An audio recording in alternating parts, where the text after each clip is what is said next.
Hello नमस्कार मेरे प्यारे दोस्तों। चलिए शुरू करते हैं आज की class. Bihar DElEd entrance test 2023। आज होगा टेस्ट नंबर आपका 14 और इसमें हम लोग देखने आज बहुत ही महत्वपूर्ण सवाल है आपका हिंदी का लेकर के हम आए हैं, है ना। और डेली आपकी जो क्लास होती है वो शाम में 7 बजे से होती है, तो 7 बजे आप लोग डेली आ जाया कीजिए एकदम लाइव। उसके लिए आपको चैनल को सब्सक्राइब कर लेना है। इसका पीडीएफ आपको टेलीग्राम ग्रुप में दे दिया गया है, वहाँ से आप इसका पीडीएफ डाउनलोड करके आप इसको देख सकते हैं, ठीक है। इसको टेस्ट भी आप दे सकते हैं। तो चलिए शुरू करते हैं आज की क्लास। और सभी लोग आ गए हैं, एक बार वीडियो को लाइक कर दीजिएगा और चैनल पर नए हैं तो चैनल को सब्सक्राइब भी कर लीजिएगा। देखिए हिंदी का ये सवाल है और जो ये गद्यांश से शुरुआत होता है यहाँ पर, है ना। गद्यांश भी आप लोग को पूछ सकता है, तो चलिए देखते हैं। इसमें दिया गया है कि दिए गए अनुच्छेद में कुछ शब्द हटा दिए गए हैं। दिए गए विकल्पों की सहायता से रिक्त स्थान को भरे, प्रत्येक संख्या के लिए उपयुक्त विकल्प का चयन करें, है ना। ये जो गद्यांश है, ये जो अनुच्छेद दिया गया है, इसमें आपको भरना है खाली स्थान में क्या क्या यहाँ पर भराएगा, ठीक है। चलिए बहुत ही आसान है, आराम से इसको आप भर सकते हैं। कह रहा है कि सत्य भाषण से मनुष्य की आत्मा होती है। सत्य भाषण से मनुष्य की आत्मा क्या होती है, ये आपको भरना है। मैं एक बार पढ़ लेता हूँ, उसके बाद यहाँ पर जो जो खाली स्थान में आएगा वो यहाँ पर भर लेंगे। कह रहा है कि उसके मन को सुख और प्राप्त होती है। देखिए सुख के साथ हमेशा क्या आता है, तो शांति आता है ना। सुख और शांति प्राप्त होती है, ठीक है। सत्यवादी को कभी यह भय नहीं रहता कि यदि उसकी पोल खुल गई तो क्या होगा, यहाँ पर पोल आ जाएगा। उसे मानसिक शांति रहती है। इसके विपरीत झूठ बोलने वाले व्यक्ति की समाज में निंदा होती है। असत्यवादी व्यक्ति अपने स्वभाव के कारण कभी नहीं बोल पाता। देखिए तो यहाँ पर खाली स्थान में क्या आएगा वो पहले देखना है। देखिए पहला जो है, कह रहा है कि सत्य भाषण से मनुष्य की आत्मा क्या होती है, तो बलवान होती है। यानी कि पहला का आंसर क्या हो जाएगा, आपका ए नंबर हो जाएगा, है ना। आत्मा क्या होती है, बलवान होती है। आगे है कि उसके मन को सुख और शांति प्राप्त होता है। यानी कि दूसरा में क्या आ जाएगा, आपका शांति। देखिए शांति भी आपको यहाँ पर है ना। क्या प्राप्त होती है, तो शांति प्राप्त होती है, ठीक है। चलिए आगे यहाँ पर क्या दिया गया है, तीसरा देख लेते हैं हम लोग। शांति प्राप्त होती है और तीसरा है कि सत्यवादी को कभी यह भय नहीं रहता कि उसकी पोल खुल गई, है ना। तो यहाँ पर आ जाएगा आपका पोल। देखिए यहाँ पर पोल आपको दिया गया है 3 में, है ना। पोल खुल गई। अब देखिए आगे देखते हैं, पोल खुल गई तो क्या होगा, उसे मानसिक शांति रहती है। इसके विपरीत झूठ बोलने वाले व्यक्ति समाज में 4 का आंसर क्या हो जाएगा, समाज में 4 का क्या हो जाएगा, समाज में निंदा, है ना। समाज में निंदा होती रहती है ना। जो व्यक्ति झूठ बोलते हैं उसका समाज में क्या होगा, हमेशा निंदा ही होगा ना। जो व्यक्ति झूठ बोलेंगे, आप भी झूठ बोलिएगा तो क्या होगा, आपको आपके दोस्त के बीच समाज में क्या होगा, निंदा होगा। कह रहा है कि असत्यवादी व्यक्ति अपने स्वभाव के कारण कभी नहीं बोल पाता। यानी कि कभी क्या नहीं बोल पाता है, तो कभी 5 का क्या हो जाएगा, कभी प्रशंसा नहीं कर पाता है, प्रशंसा नहीं बोल पाता है ना। कारण कभी प्रशंसा नहीं बोल पाता है, यानी इसका आंसर हो जाएगा, नहीं प्रशंसा कैसे हो जाएगा, सत्य, है ना। बी होगा ना, सत्य नहीं बोल पाता। 5 में देखना हमको, सत्य नहीं बोल पाता है, ठीक है। तो देखिए आपको यहाँ पर खाली स्थान, ये इस प्रकार के गद्यांश आपको एग्जाम में पूछ सकता है, तो इस प्रकार से आपको भरना है। यहाँ पर कहानी को पढ़ते चलना है और उसको समझते चलना है, और जो वहाँ पर खाली स्थान में आते जाएगा उसको आपको भरते चलना है। चलते हैं हम 6ठा नंबर सवाल। 5 नंबर हो गया आपका। 6 नंबर सवाल कह रहा है कि रिक्त स्थान को भरने के लिए सबसे उपयुक्त शब्द का चयन करें। तो यहाँ पर क्या आएगा, लड़का बहुत चालाक है ना। उस लड़का बहुत चालाक है, बिल्कुल गलत है। आप ये भी गलत है, हम ये भी गलत है। वह हो जाएगा, है ना। यहाँ पर क्या आएगा, वह लड़का क्या है, तो बहुत चालाक है, ठीक है। तो 6 का आंसर क्या हो जाएगा, आपका सी नंबर। आप लोग अपना अपना जवाब देते चलिएगा कमेंट बॉक्स में, और लास्ट में आप लोग को अपना अपना स्कोर भी बता दीजिएगा कि कितना आप लोग ने स्कोर किया है। सभी लोग एक बार वीडियो को जरूर से जरूर लाइक कर दीजिएगा और अपने दोस्तों को शेयर जरूर करना है। आपके जितने भी मित्र होंगे सभी को शेयर कर दीजिएगा। प्रश्न है कि दिए गए वाक्य में रेखांकित खंड को प्रतिस्थापित करने के लिए सबसे उपयुक्त विकल्प का चयन करें। अब देखिए जो रेखांकित खंड है, जैसे कि गृह कार्य पूरा करने हैं, है ना। तो ये एक वाक्य दिया गया है और इसमें एक रेखांकित कर दिया गया है, और यहाँ पर क्या उपयुक्त होना चाहिए ये आपको बताना है। तो प्रश्न है कि मुझे अभी अपना गृह कार्य पूरा करने हैं। देखिए अपना गृह कार्य, है ना। गृह कार्य एक तो ये गलत लिखा गया है ना, गृह कार्य एक में होना चाहिए, और पूरा करनी है, करने हैं, क्या होगा ये बताइए 7 का। तो 7 का जो आंसर हो जाएगा, गृह कार्य पूरा करने नहीं होगा, पूरा करना है ना, पूरा करना है। तो आंसर हो जाएगा आपका बी नंबर, यानी कि गृह कार्य पूरा करना है। ठीक है, बी गृह कार्य जो है दोनों एक में होगा और पूरा करने नहीं करना होगा आपका। चलिए अगला प्रश्न है आपका 8 नंबर सवाल क्या कह रहा है कि दिए गए शब्द के पर्यायवाची शब्द का चयन करें, है ना। पर्यायवाची जैसे कि विभूति का पर्यायवाची क्या होगा बताइएगा। विभूति का पर्यायवाची क्या होगा? प्रतिभूति होगा, सुंदरता होगा, अनुभूति होगा या ऐश्वर्य होगा। तो विभूति का जो पर्यायवाची होता है ना, विभूति का अर्थ क्या होता है? विभूति का अर्थ होता है धन, है ना। विभूति का अर्थ होता है धन है, समृद्धि है, प्रतिष्ठा है, ये इसका अर्थ होता है। और इसका पर्यायवाची अगर पूछा जाए तो ऐश्वर्य हो जाएगा, है ना, ऐश्वर्य हो जाएगा। यानी कि ऑप्शन नंबर आपका डी जो है बिल्कुल सही है। अगला सवाल है आपका 9 नंबर सवाल है कि रिक्त स्थान को भरने के लिए सबसे उपयुक्त शब्द का चयन करें। अंग का खाली स्थान है हिस्सा। तो अंग का क्या हिस्सा है ना। तो 9 में क्या आएगा? देखिए वाक्य के भाव अनुसार आपको रिक्त स्थान में विकल्प जो आएगा, तो अंग का अर्थ, है ना, अंग का जो अर्थ होता है वो हिस्सा होता है। ठीक है, तो यहाँ पर ऑप्शन हो जाएगा बी नंबर, है ना। अंग का अर्थ यहाँ पर क्या होता है? तो हिस्सा होता है। तो ऑप्शन नंबर बी में दिया गया है अर्थ, जो आपका आंसर हो जाएगा। बहुत ही आसान सवाल है। अगला प्रश्न है आपका 10 नंबर सवाल है कि रिक्त स्थान को भरने के लिए सबसे उपयुक्त शब्द का चयन करें। मेज के बिल्ली बैठी है। तो मेज के ऊपर बिल्ली बैठी है ना। मेज के बाहर थोड़ी होगा, साथ नहीं होगा, है ना, भीतर नहीं होगा। मेज के नीचे बिल्ली बैठी है ना। मेज के ऊपर अगर रहता तो ऊपर भी कर सकते थे, नीचे है तो नीचे कर देंगे, है ना। मेज के ऊपर भी हो सकता था या फिर आपका नीचे भी हो जाएगा। तो मेज के नीचे बिल्ली बैठी है, ऑप्शन नंबर 1। अगला प्रश्न है आपका 11 नंबर सवाल है कि दिए गए वाक्य का वह भाग ज्ञात करें जिसमें कोई त्रुटि है। अब देखिए ये जो एक वाक्य दिया गया है, इसमें क्या त्रुटि है ये आपको बताना है। तो प्रश्न है कि समाज में रहकर शक्तिशाली लोगों से बैर जाना ठीक नहीं होता है। ठीक है, तो इसमें कौन सा कहाँ पर गलत है ये आपको ढूंढना है। तो देखिए ये गलत कहाँ पर है जल्दी से बताइए। तो इसमें गलत जो है वो बैर जाना, है ना। बैर जाना जो है ये गलत है ना, बैर जाना। तो बैर जाना की जगह पर क्या आना चाहिए? तो बैर करना होना चाहिए, है ना। बैर जाना नहीं, बैर करना। यानी कि क्या हो जाएगा? समाज में रह करके शक्तिशाली लोगों से बैर करना ठीक नहीं होता, यानी कि यहाँ पर हो जाएगा बैर करना। ठीक है, ऑप्शन नंबर बी आपका बिल्कुल सही है। इसी प्रकार चलते हैं अगला सवाल है कि सही वर्तनी वाले शब्द का चयन करें। सही वर्तनी बताना है कि कौन सा यहाँ पर जो शब्द लिखा गया है वो सही है। अल्पायु, अल्पायु, आलपायु या फिर अल्पायु, कौन सा सही है? क्या होगा 12 का? देखिए 12 का अल्पायु बिल्कुल गलत है, अल्पायु ये भी गलत है, ये भी गलत है, ये वाला बिल्कुल सही है अल्पायु। ठीक है, अल्पायु कैसे लिखाता है ध्यान रखिएगा, इस प्रकार से लिखाता है अल्पायु। ठीक है, चलिए अगला सवाल देखते हैं आपका 13 नंबर है कि निम्नलिखित में से उस विकल्प का चयन करें जो उल्लू बनाना मुहावरे का अर्थ व्यक्त करता है।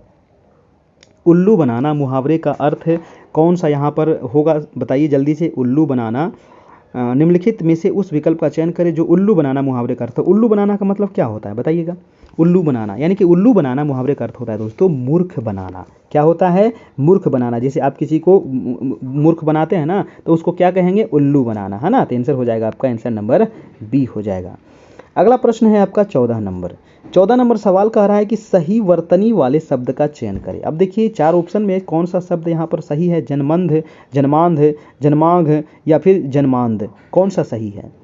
तो 14 का क्या आंसर होगा जल्दी से बताइए आप लोग फटाफट, है ना। तो सही जो यहाँ पर लिखा गया है वो आपका लिखा गया है जन्मांध, है ना। ऑप्शन नंबर हो जाएगा आपका बी बिल्कुल सही है। ये भी गलत है, ये भी गलत है, ये भी गलत है ना। ऑप्शन नंबर बी जो है वो आपका बिल्कुल सही है। नेक्स्ट सवाल है आपका 15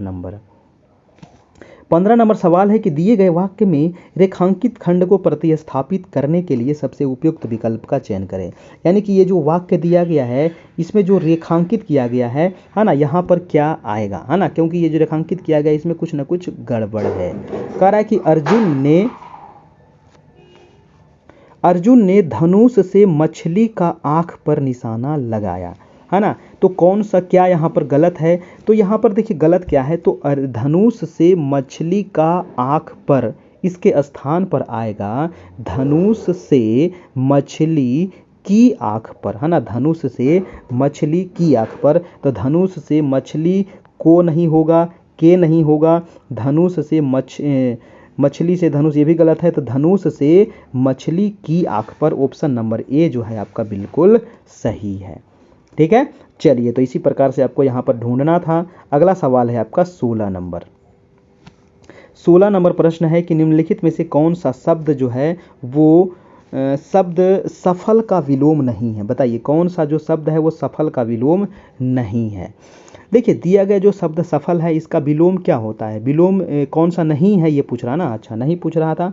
तो विलोम सफल का विलोम नहीं है वो हो जाएगा आपका उत्तीर्ण। ठीक है, सफल का विलोम विफल होता है, असफल होता है, निष्फल होता है, लेकिन उत्तीर्ण जो होता है ये सफल का विलोम नहीं, ये समानार्थी हो जाएगा आपका, है ना। चलिए अगला प्रश्न चलते हैं आपका 17 नंबर। 17 नंबर है कि राम कृष्ण में कौन सा समास है। अब देखिए कैसे पता करेंगे कि राम कृष्ण में कौन सा समास है।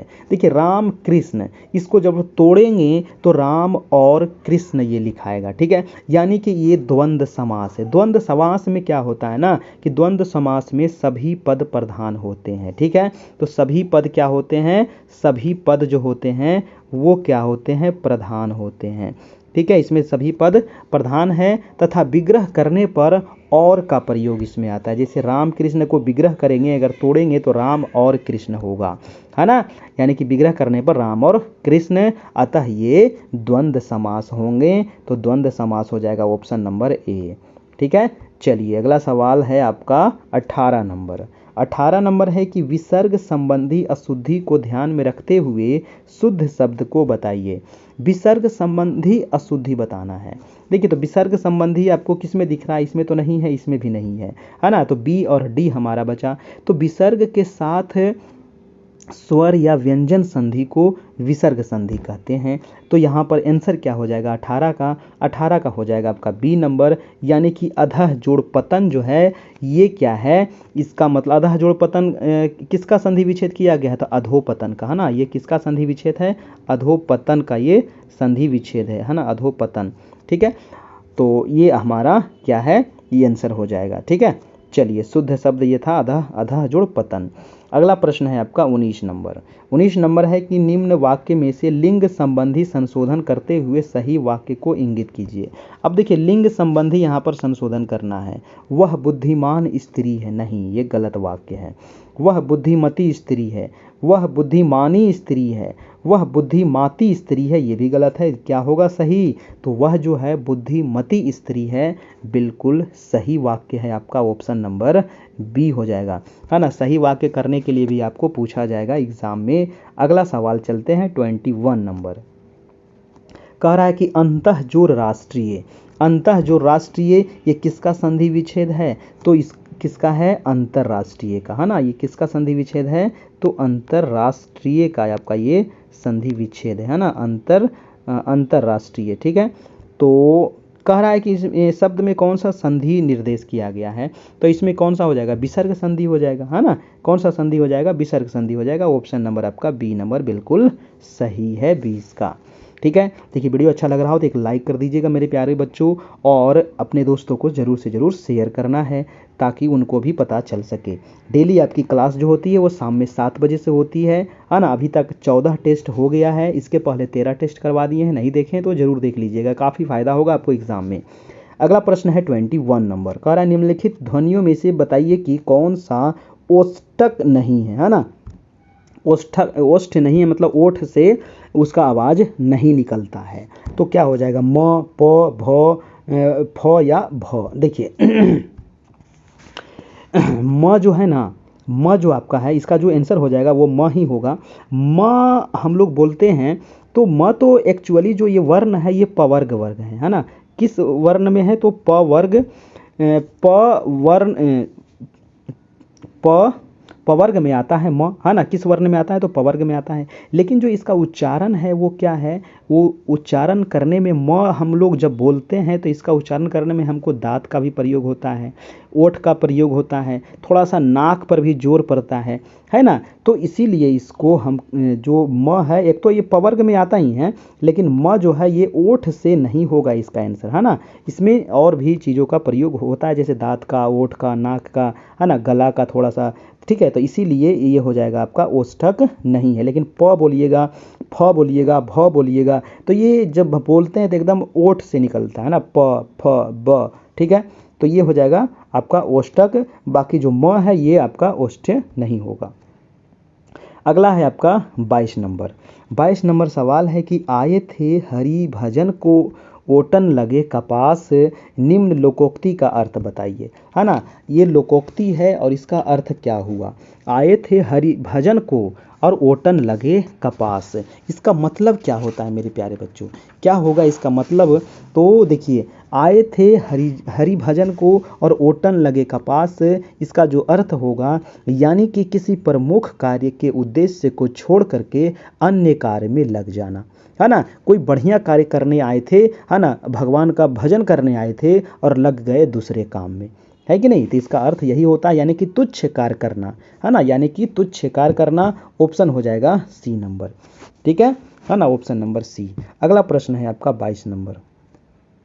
22 नंबर है कि निम्न मुहावरे का अर्थ बताइए। बताइए, आस्तीन का सांप होना, इसका अर्थ क्या होता है। आस्तीन का सांप होना बहुत ही आसान मुहावरा है, और मुहावरा आपको 1 या 2 जरूर पूछेगा एग्जाम में। तो आस्तीन का सांप होना, इसका अर्थ होता है विश्वासघाती होना, है ना। क्या होता है, विषाक्त होना गलत है, चंचल होना भी गलत है, मूर्खता कार्य। विश्वासघाती होना ने कहते हैं एकदम आस्तीन का सांप है, यानी कि विश्वासघाती व्यक्ति है, ठीक है। चलिए अगला प्रश्न है आपका 24 नंबर। रस राज की संज्ञा दी गई है। रस राज की संज्ञा किसको दी गई है। देखिए, रस राज की जो संज्ञा दी गई है ना, वो श्रृंगार रस की संज्ञा दी गई। रस राज की संज्ञा श्रृंगार रस को दी गई है, ठीक है। तो आंसर हो जाएगा हमारा बी नंबर, रस राज की संज्ञा दी गई है श्रृंगार रस को। ऑप्शन नंबर बी आपका बिल्कुल सही है। फटाफट आप लोग अपना अपना कमेंट करते चलिएगा। जो लोग कमेंट नहीं कर पा रहे हैं तो चैनल को सब्सक्राइब कर लीजिएगा, तभी आपका कमेंट सेक्शन ऑन हो पाएगा और आप कमेंट कर पाइएगा। अगला प्रश्न है आपका 25 नंबर। कह रहा है कि निम्न में से अशुद्ध बताइए, है ना। ये 4 जो आपका शब्द दिया गया है, इसमें से कौन सा शब्द जो है वो अशुद्ध है ना। कौन सा शब्द अशुद्ध है। सौंदर्यता, सौंदर्य, सुंदरता, इनमें से कोई नहीं। अब बताइए कि देखिए, इसमें से आपको क्या लग रहा है कि कौन सा यहाँ पर गलत है। बताइए जल्दी से क्या होगा 25 का आंसर। 25 का आंसर क्या होगा।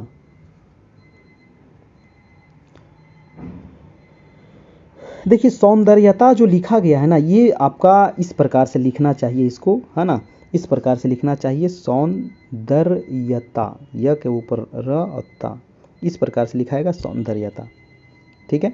इस प्रकार से होगा आपका सौंदर्यता। तो ऑप्शन नंबर ए आपका बिल्कुल सही है। ऐसे देखिए, इस प्रकार से भी लिखाता है, लेकिन यहाँ पर यही दिया है आपका, है ना, तो आपका ए नंबर ही होना चाहिए, ठीक है, सौंदर्यता, ठीक है। और सौंदर्य भी देखिए आपका ठीक लिखा गया, सुंदरता भी ठीक लिखा गया है, सौंदर्यता भी ठीक ही है ना। ऐसे इसका आंसर डी होना चाहिए, है ना। सौंदर्यता इस प्रकार से भी लिखाता है, और सौंदर्य जो लिखा गया है ना, ये जो सौंदर्य लिखा गया है इसको आप इस प्रकार से भी लिख सकते हैं, सौंदर्य, ऐसे भी लिख सकते हैं, कोई दिक्कत नहीं है। सुंदरता जो लिखा गया है, सुंदरता, इस प्रकार से भी लिख सकते हैं, है ना, सुंदरता, है ना, ये भी सही है, ठीक है। तो इसका आंसर एक्चुअली डी होना चाहिए, इनमें से कोई नहीं, क्योंकि सभी सही है आपका, ठीक है। चलते हैं अगला सवाल आपका 26 नंबर। अब 26 में बताना है शुद्ध वर्तनी बताइए। इसमें भी आपको शुद्ध बताना है कौन सा यहाँ पर गलत लिखा गया है। शुद्ध लिखा गया ना, शुद्ध बताना है ना, तो गलत को हमको छांटना है। तो क्या होगा देखिए, पैतृक ये गलत है, पैतृक ये भी गलत है, ये भी गलत है, पैतृक ये आपका सही है बिल्कुल, है ना। ऑप्शन नंबर बी जो है वो बिल्कुल आपका सही है, पैतृक। नेक्स्ट प्रश्न है आपका 27 नंबर। 27 का सवाल है कि उच्चारण स्थान की दृष्टि से क वर्ग के सभी वर्ण क्या कहलाते हैं। देखिए, क वर्ग यानी कि क ख ग घ अंग जो है ये क वर्ग के अंतर्गत आता है। तो उच्चारण के स्थान की दृष्टि से क वर्ग के सभी वर्ण जो है वो क्या कहलाते हैं, तो इसको क्या कहते हैं बताइएगा जल्दी से। 27 का क्या होगा, इसको क वर्ग कहा जाता है ना। इसको कवर्ग के जो अच्छा कवर्ग तो है ना, इसके वर्ण को क्या कहते हैं, तो इसको कंठ कहलाते हैं ना, इसको कंठ कहा जाता है। ठीक है, कंठ यानी क यानी कि कंठ से आवाज़ निकलता है ना, क बोलिएगा तो कंठ से निकलेगा, ख ग घ, तो ये कहाँ से आवाज़ निकल रहा है, कंठ से निकल रहा है। ठीक है, तो ये हो जाएगा कंठ है ना। किस सभी जो वर्ण है वो कंठ कहलाते हैं। ऑप्शन नंबर हो जाएगा आपका बी नंबर, है ना। अगला प्रश्न है जहाँ से आवाज़ निकलता है। ठीक है, चलिए अगला है 28 नंबर। वर्तनी की शुद्धता को ध्यान में रखते हुए आग, आग शब्द के लिए प्रयुक्त शब्द हिंदी शब्द कौन सा है। देखिए आग के लिए क्या होता है, बहुत आसान है ना। आग के लिए क्या होता है, आग के लिए होता है आपका अनल, है ना। आग के लिए क्या होता है, अनल होता है। लेकिन जो कभी कभी लोग अनिल भी मार देंगे, तो अनिल बिल्कुल गलत है। अनिल किसके लिए होता है, तो ये हवा का होता है, हवा का पर्यायवाची होता है ना, हवा का पर्यायवाची होता है। आग का अनल हो जाएगा और हवा का अनिल हो जाएगा आपका। ठीक है, चलिए अगला प्रश्न है आपका 29 नंबर। 29 नंबर है कि व्यंजनों में बताइए कि कौन सा वर्ण महाप्राण है। महाप्राण वर्ण कौन सा है, क्या होगा दोस्तों महाप्राण वर्ण। देखिए महाप्राण वर्ण किसको कहते हैं, यानी कि जिन वर्णों के उच्चारण में हकार की ध्वनि सुनाई पड़ती है उन्हें महाप्राण कहते हैं, है ना। महाप्राण वर्ण प्रत्येक वर्ग का द्वितीय चतुर्थ वर्ण तथा स, है ना, जैसे कि तालब स होता है ना, मूर्धन्य श, दंती श और ह। ठीक है,